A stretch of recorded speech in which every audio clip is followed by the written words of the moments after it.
Hello friends, welcome to invention classes. आप सभी का हार्दिक अभिनंदन। चैन ऑफ द वे, मैं दीपक जोशी आप सभी को सांख्यिकी अध्ययन करा रहा हूं। अब तक हमने पूर्व वाली क्लास के अंतर्गत हम सांख्यिकी रीतियों के बारे में, विधियों के बारे में अध्ययन कर रहे थे। प्रतिदर्श किस प्रकार से, प्रतिदर्श की जो विधियां बताई गई थी उन विधियों के बारे में अध्ययन कर चुके थे हम। तो प्रतिदर्श लेने की 4 प्रकार की विधियां बताई गई थी। इसमें सहविचार विधि थी, हमारी दैव प्रतिचयन विधि थी, नंबर 3 निश्चित प्रतिचयन था, नंबर 4 अन्य विधियां थी।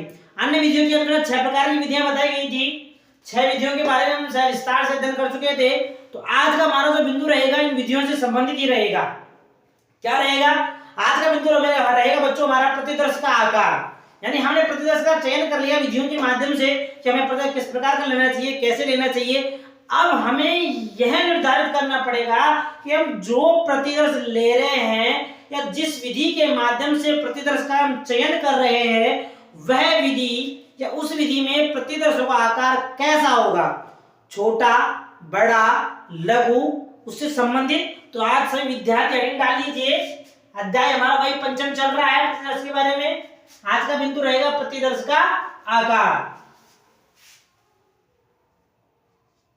प्रतिदर्श का आकार, प्रतिदर्श का आकार कैसा होना चाहिए, किस प्रकार होना चाहिए, उसी के बारे में अध्ययन करेंगे। यानी कि size of sample, size of sample, प्रतिदर्श का आकार। तो प्रतिदर्श के आकार के बारे में बताया जाएगा इसके अंतर्गत कि हमारा आकार किस प्रकार होना चाहिए, प्रतिदर्श कैसा होना चाहिए। हमारे बिंदु से अध्ययन करने से पहले आप सभी को अवगत करा दो, हमारे चैनल को लाइक कीजिएगा, सब्सक्राइब कीजिएगा और बेल आइकन के बटन को अवश्य दबाइएगा। ठीक है बच्चों, चलिए आगे हमारे बिंदु में चलते हैं पुनः। तो प्रतिदर्शों का आकार मैंने अभी आपको बताया कि प्रतिदर्शों का आकार किस प्रकार का होना चाहिए। इसका निर्धारण करने के लिए हम इसके बारे में अध्ययन करेंगे। कुछ सूत्र, कुछ फॉर्मूले भी बताए गए हैं जिनके द्वारा प्रतिदर्शों का आकार लिया जाता है। कुछ विद्वानों ने अपने अपने मत प्रस्तुत किए उसके लिए कि प्रतिदर्शों का आकार निर्धारित करने के लिए किस प्रकार के सूत्रों का प्रयोग करना चाहिए। तो पहले सामान्य जानकारी, सामान्य नॉलेज प्राप्त कर लेते हैं, लिख लेते हैं। प्रतिदर्श के आकार के बारे में सामान्य जानकारी लिखिए। प्रतिदर्श की यथार्थता,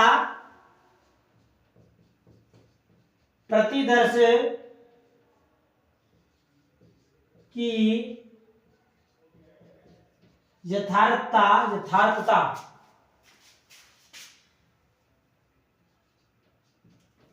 प्रतिदर्श की यथार्थता निर्धारण बिंदु कहने का तात्पर्य। तो प्रतिदर्श की यथार्थता उसमें सम्मिलित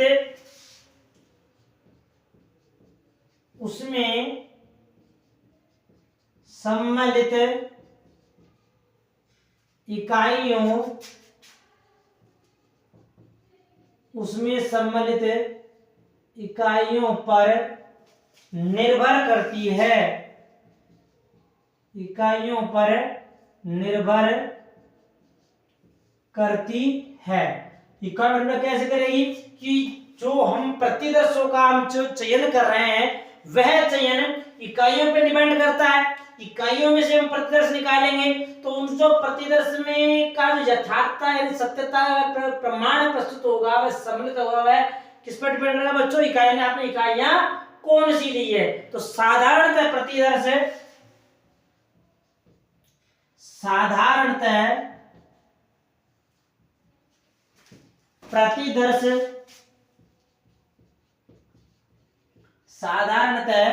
प्रतिदर्श जितना बड़ा होगा या जितना फैला होगा, हम ऐसे कह सकते हैं, जितना बड़ा होगा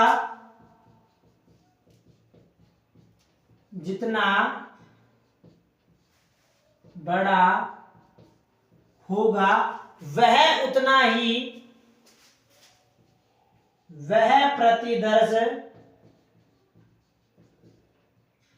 प्रतिदर्श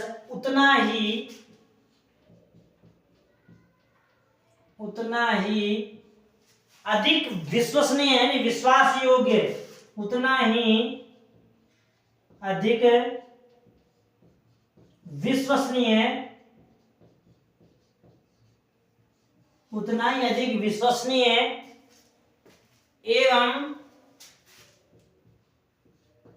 एवं समग्र का,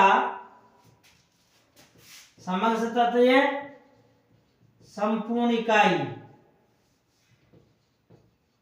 समझते बच्चों क्या हो गया, संपूर्ण इकाई एवं समग्र का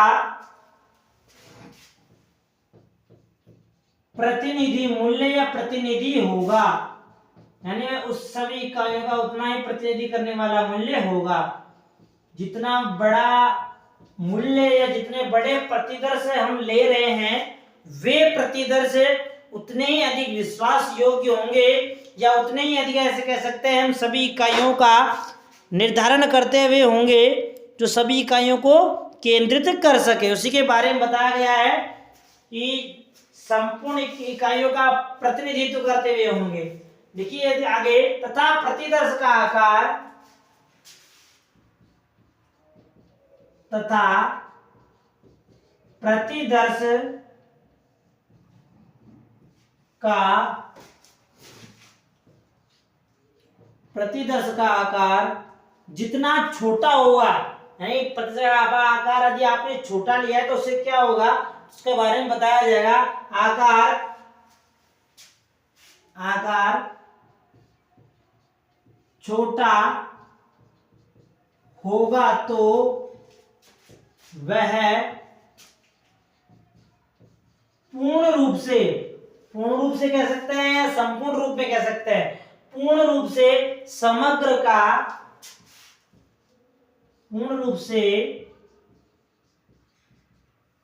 समग्र का सही प्रतिनिधित्व करता हुआ नहीं होगा, सही प्रतिनिधित्व करता हुआ नहीं होगा, यानी संपूर्ण समग्र का, संपूर्ण इकाइयों का सही प्रतिनिधित्व करने वाला मूल्य नहीं होगा। जी आपने जितनी छोटी इकाइयां प्रतिदर्श के लिए चयन की गई है वह आपके रिजल्ट या परिणाम में उतने ही अधिक गलतियां होने की संभावनाएं बनी रहती है। इसलिए प्रतिदर्श का जो आकार लिया जाए वह बड़ा आकार ले लेना चाहिए। इसके लिए बड़ा आकार लेने के लिए जो समंक होते हैं या जो इकाइयां होती है किस प्रकार की होनी चाहिए, कैसी होनी चाहिए, उसके बारे में बताया गया है। तो देखिए इसमें आगे प्रतिदर्श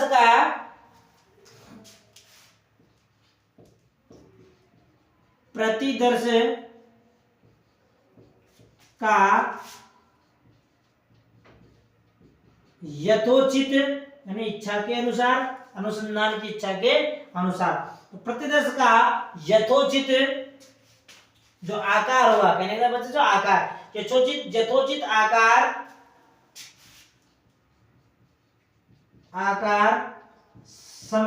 समग्र के आकार उसकी प्रकृति, उसकी नेचर कैसा, उसका इकाई को कहने का तात्पर्य है समग्रों का आकार, उसकी प्रकृति, परिशुद्धता के स्तर,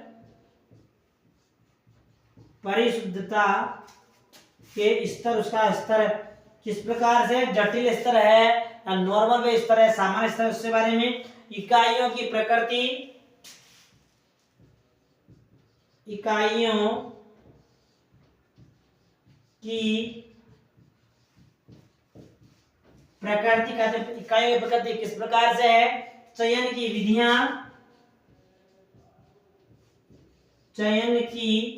विधियां, यानी जो आपने प्रतिदर्श लिए हैं, प्रतिदर्श लेते समय आपने किन विधियों के माध्यम से प्रतिदर्श का मापन किया है या प्रतिदर्श लिया है। तो चयन की विधियां, सूचनादाताओं की प्रकृति, सूचनादाताओं की प्रकृति, सूचनादाताओं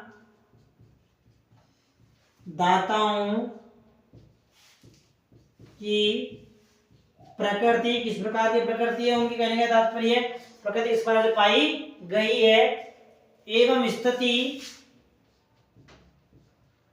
उनकी स्थिति किस प्रकार की है, कमजोर है या अच्छी है, सुदृढ़ है, इसके बारे में। चयन की विधियां, सूक्ष्म तत्वों की प्रकृति एवं स्थिति, समंक विधियन, समंक विधियन एवं निर्वचन विधि, समंक की जो विधियां नहीं है, विधियन एवं निर्वचन विधि, जो निर्वचन विधि प्रयोग, निर्वचन विधि के माध्यम से जो परिणाम प्रस्तुत किए गए उसके बारे में। निर्वचन विधि आदि बातों पर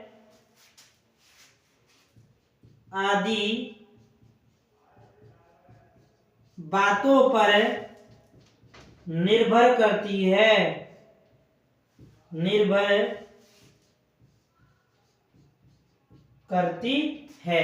ये बताया गई, जो पुनः रिपीट कर रहा हूं एक बार, जो आपने प्रतिदर्श का यथोचित आकार जो आप लेना चाहते हो तो उसके लेने के लिए क्या आवश्यक है, समग्र का आकार कैसा होना चाहिए, उसकी प्रकृति, परिशुद्धता का स्तर, जो प्रतिदर्श लिया है आपको उसकी परिशुद्धता का मापन भी कर लेना चाहिए, कितने स्तर तक आपने शुद्धता के आधार पर प्रतिदर्श लिया है, इकाइयों की प्रकृति किस प्रकार की है, चयन की जो विधियां आपने प्रतिदर्श का चयन करने के लिए किस विधि का प्रयोग किया गया है, आपने उचित विधि का प्रयोग किया गया है या नहीं। हमने जैसे 4 विधियों का अध्ययन किया था जो प्रतिदर्श की विधियों के अंतर्गत, प्रथम विधि सहविचार विधि, द्वितीय हमारी देव प्रतिचयन विधि, तृतीय हमारी मिश्रित विधियां थी और चतुर्थ जो हमारी अन्य विधियां थी। अन्य विधियों में 6 विधियां बताई गई थी और विधियों के 2-2, 3-3, 4-4 भाग बताए गए थे। तो उनमें से किस विधि के माध्यम से आपने प्रतिदर्श का चयन किया है।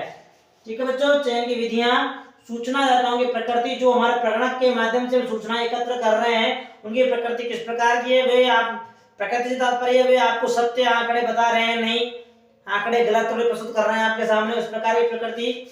स्थिति कैसी है उनकी, समंक की विधियां, जब उनको विधियन किस प्रकार से किया गया है, समंक एकत्र किस प्रकार से किए गए हैं, उनका जो एकत्रीकरण किया गया है, जो उनका संग्रहण किया गया है वह किन विधियों के माध्यम से किया गया है, एवं निर्वचन विधि, यानी उसको इस प्रकार से इजी बनाना कि सरल सामान्य से सामान्य व्यक्ति सरलता पर उसे समझ सके, आदि बातों पर निर्भर करता है। इन प्रतिदर्श का चयन करते समय इन सब तथ्यों का ध्यान में रखना परम आवश्यक है। इन बिंदुओं के माध्यम से हम सही प्रकार के प्रतिदर्श का चयन कर सकते हैं, और जो सही प्रकार का प्रतिदर्श का चयन कर लिया तो हमारे शुद्धता का जो मापन होगा वह सही प्रकार से होगा। चलिए आगे चलते हैं। विद्वानों ने अपने अपने मत पे प्रस्तुत किए थे, मत को प्रस्तुत लिखने से पहले इसका स्क्रीनशॉट लेना। आगे लिखाते हैं प्रमुख विद्वान पार्ट 10 के अनुसार। हेडिंग डाले सभी विद्यार्थी, एक बार मैं जब तक साफ कर देता हूं इसको। प्रमुख विद्वान पार्ट 10 के अनुसार, तो पार्ट 10 सामने प्रतिदर्श के आकार के संबंध में क्या बात कही है उन्होंने, उसी के बारे में अध्ययन करेंगे।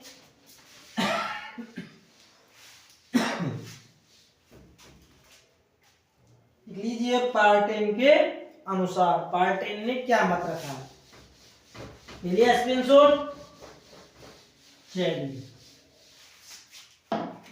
लिखिए पार्ट 10 के अनुसार, पार्ट 10 के अनुसार पार्ट 10 ने क्या मत प्रस्तुत किए हैं, क्या बिंदु बताए हैं, इन्होंने पार्ट 10 में क्या बात कही गई है प्रतिदर्श के आकार के बारे में। तो लिखिए, अनुसंधान में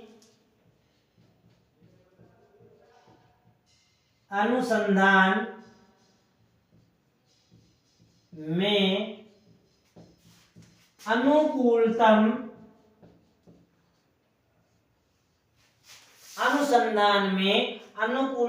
आकार का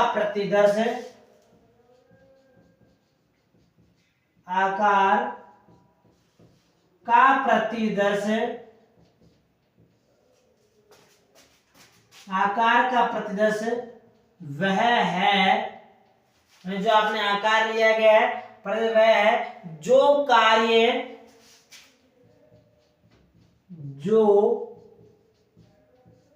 कार्य क्षमता, जो कार्य क्षमता प्रतिनिधित्व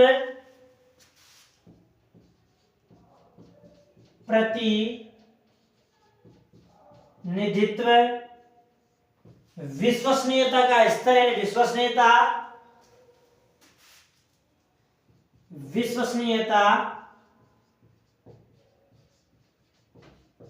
एवं लोच, जो झुकाव होता है उसे लोच कहा जाता है बच्चों। तो लोच की आवश्यकता को,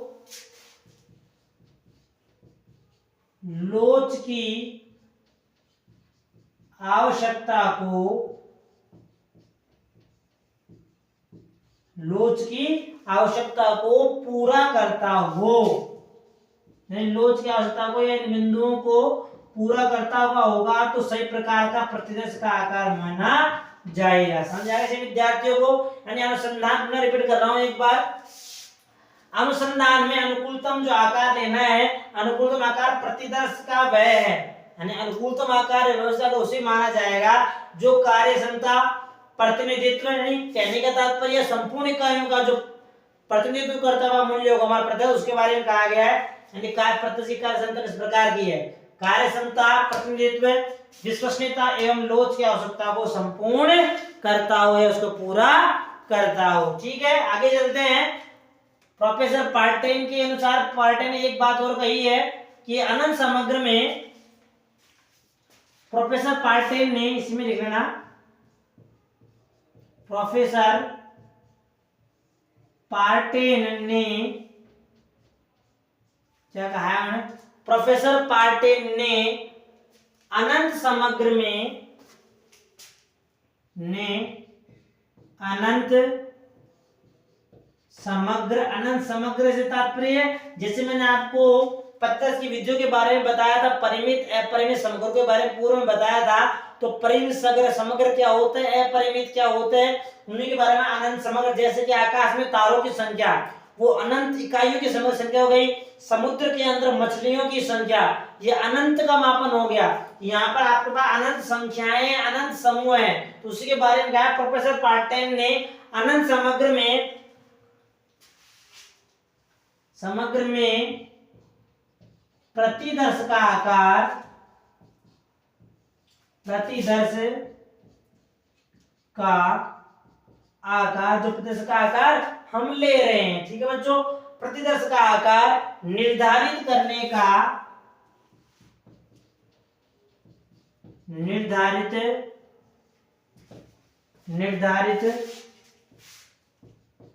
का निम्न सूत्र व्यक्त कर दिया प्रतिदर्श के लिए।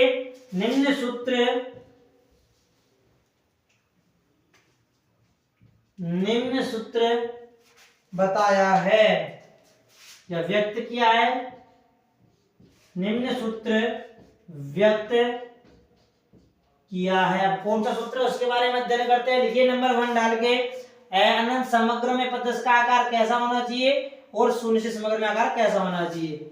नंबर 1, अनंत समग्र में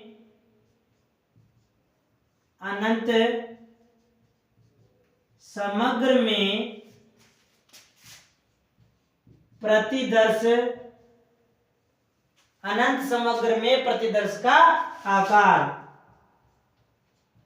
अनंत समग्रों के अंतर्गत प्रतिदर्श का आकार जो आप ज्ञात करना चाहते हो वह आकार किस प्रकार से ज्ञात किया जाएगा, उसी के बारे में पहला मापन बताया गया। तो इस मापन के अंतर्गत उन्होंने बताया कि जो अनंत समग्र की जो इकाइयां हैं उन इकाइयों संबंधित प्रस्तुत किया गया कि n छोटा s, बताऊंगा ये होता क्या है, इसका मापन क्या बताया गया। तो ns बराबर बड़ा ब्रैकेट डेल्टा, डेल्टा क्या होता है, स्मॉल डेल्टा है, स्मॉल डेल्टा मतलब प्रमाप, तो प्रमाप p बराबर z अपॉन t, पहला अपन बता दिया गया कि इन्फिनेटिव यूनिवर्स जो होंगे यानी अनंत समग्र, कहने का तात्पर्य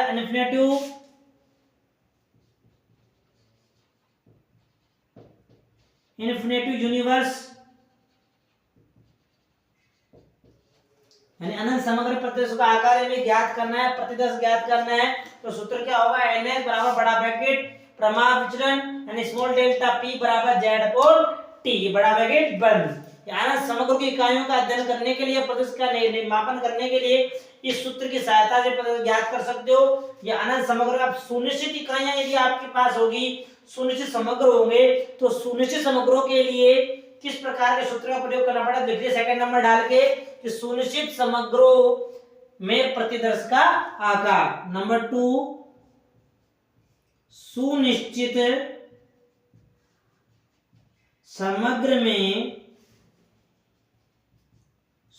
समग्र में प्रतिदर्श का आकार, प्रतिदर्श का आकार। जो सुनिश्चित समग्र लिया है आपने, तो सुनिश्चित समग्रों के अंतर्गत प्रतिदर्श का जो आकार ज्ञात किया जाएगा उसका सूत्र क्या रहेगा, तो वो भी लिख लीजिए। वही हमारा ns, स्मॉल n बनाया मैंने, ध्यान रखना, ns बराबर वो बड़ा बना लो प्रमाप p का स्क्वायर अपॉन, ये स्क्वायर है ठीक है, ब्रैकेट में हिलाना है जैसे आप, प्रमाप p का होल स्क्वायर अपॉन t बटा कर दो या अपन कर दो अपॉन z का स्क्वायर, z2 मल्टीप्लाई OP का square upon n, multiply OP का स्क्वायर अपॉन n। ये हमारा हो गया सुनिश्चित समग्रों में प्रतिदर्श का जब मापन किया जाएगा तो उस समय इस सूत्र का प्रयोग किया जाएगा। इसमें ns क्या है, t क्या है, n क्या है, डेल प्रमाप p क्या है, z क्या है, तीन के बारे में लिखा देता हूं मैं कि कौन सा बिंदु किसका संकेतांक प्रदर्शित करता हुआ होगा। तो यहां लिख लीजिए उपयुक्त संकेताक्षरों का अर्थ, उपर्युक्त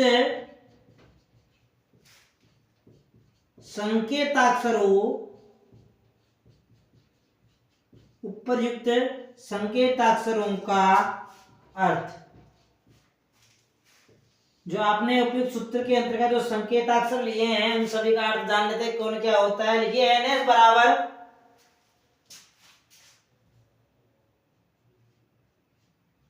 बराबर प्रतिदर्श में इकाइयों की संख्या। ns क्या है बच्चों, प्रतिदर्श में इकाइयों की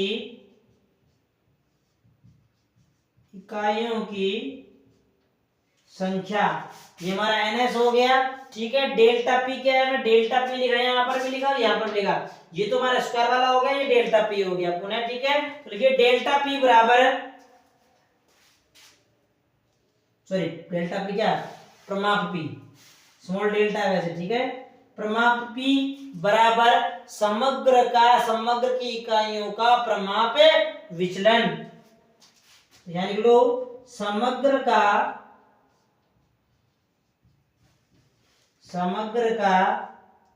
प्रमाप विचलन।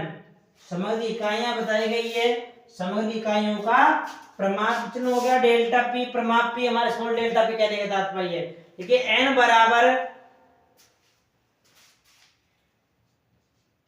बराबर समग्र में इकाइयों की संख्या, समग्र में इकाइयों की जो संख्या होगी उसे हम n कहा जाएगा, उसे n के द्वारा संबोधित किया जाएगा ठीक है। n के द्वारा संबोधित किया, और क्या रहेगा हमारा z रहेगा। z क्या है, z लिखिए एक निश्चित प्रतिदर्श में z बराबर एक निश्चित, जो निश्चित का बिंदु का चयन किया है, एक निश्चित विवाद स्तर पर, एक निश्चित विवाद स्तर पर, विवाद स्तर पर क्रांतिक मूल्य, जो क्रांतिक मूल्य लिया गया, क्रांतिक मूल्य क्या होगा, या तो हमें क्वेश्चन में दिया हुआ होगा वो होगा। ठीक है बच्चों, तो क्रांतिक मूल्य में यहां लिख देता हूं कि प्रश्न में दिया हुआ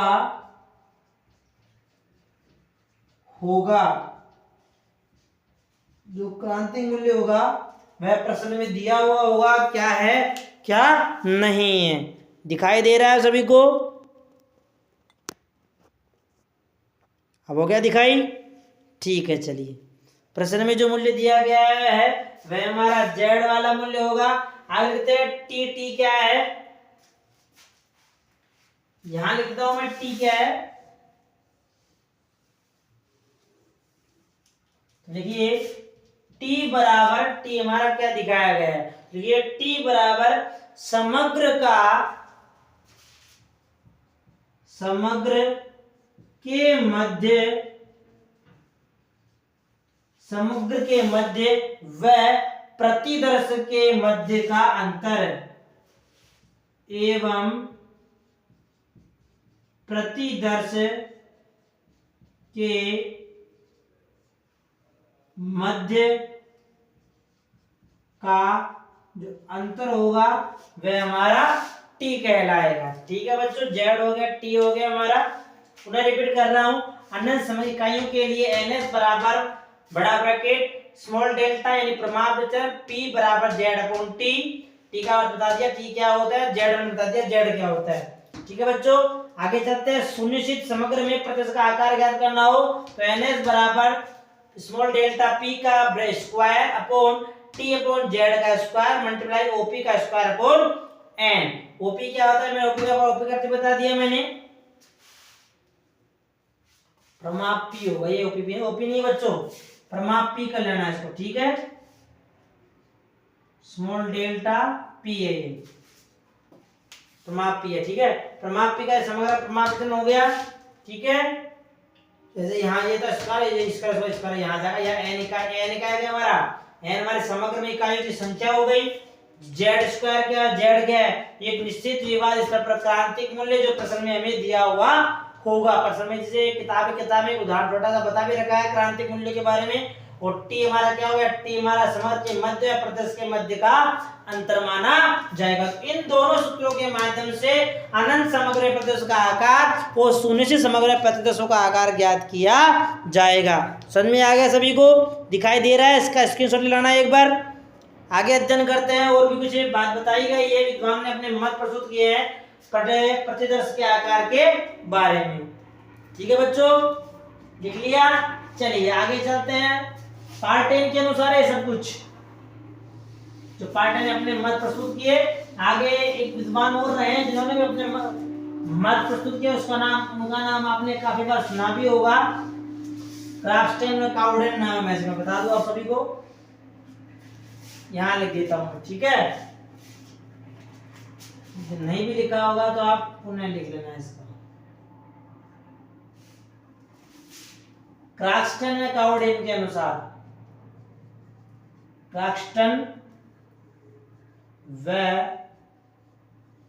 काउडेन के अनुसार, क्राफ्टन व काउडेन ने प्रतिदर्शों के आकार के बारे में क्या कहा?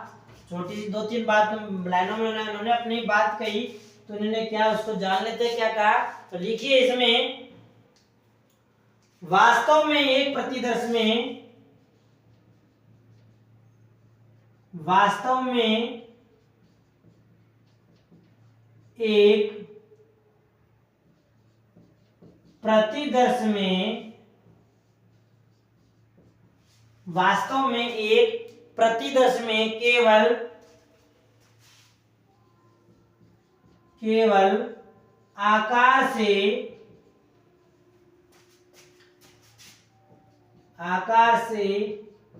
प्रतिनिधित्व, जो इस बिंदु को प्रतिनिधित्व करने वाला होगा, आकार से प्रतिनिधित्व का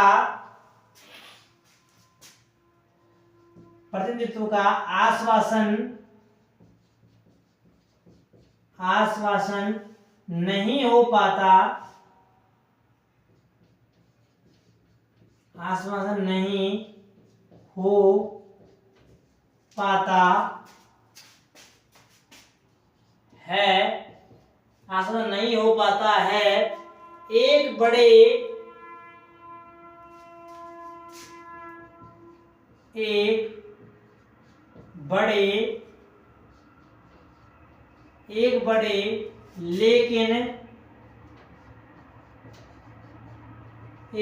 लेकिन दूषित विधि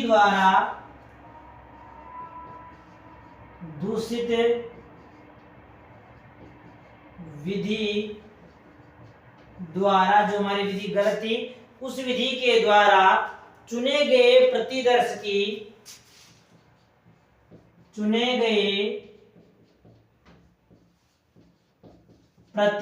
जो जिस प्रतिदर्श का हमने चयन किया गया है, चुने गए प्रतिदर्श की तुलना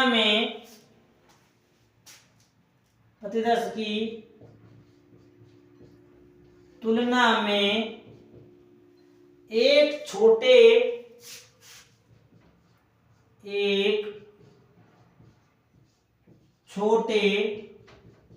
दैनिक, जो दैनिक मापन लिया गया है, एक छोटे दैनिक या स्तरित प्रतिदर्श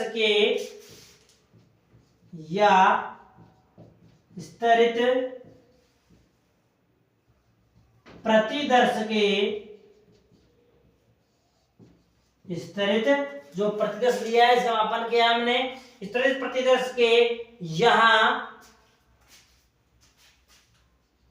के कहीं अधिक उत्तम या श्रेष्ठ से तात्पर्य कहीं अधिक उत्तम होने की